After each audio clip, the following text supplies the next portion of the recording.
Imagine looking at one of Oshawa's strangest intersections.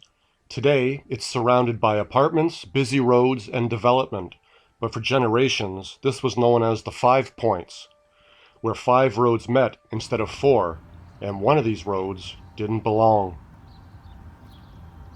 That diagonal road, now known as the Nonquan Road, is still clearly visible from the air.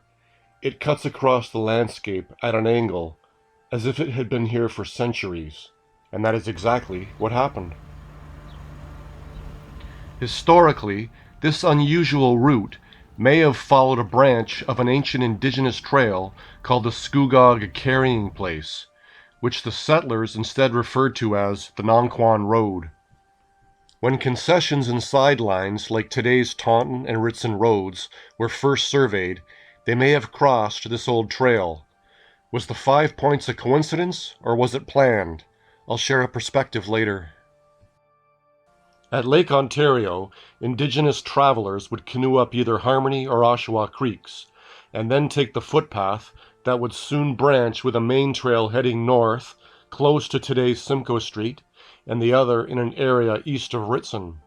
Both trails are said to have converged near Columbus, continuing northward to Lake Scugog and Lake Simcoe.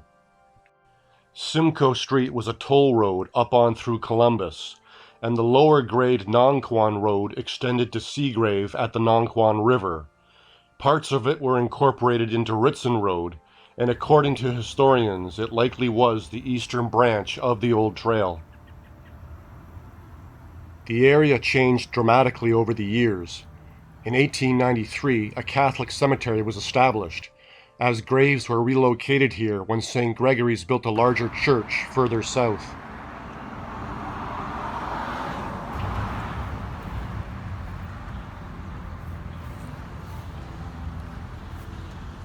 Just north of the intersection, a raceway attracted crowds in the 1950s. Then, in the 1970s, the 5 Points Mall became the main landmark as the surrounding farmland disappeared beneath a growing city. Was this diagonal road part of the indigenous route, or was it a perfectly straight diagonal road laid down by early surveyors like Augustus Jones back in 1795?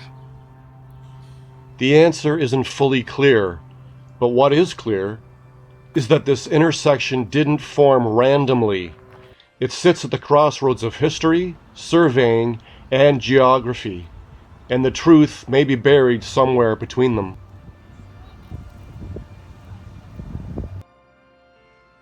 Most people passing through today never realize they are crossing paths with history this old. To understand why the 5 Points exist, we have to go back to a time before paved roads, and maybe even to a time before Oshawa even existed.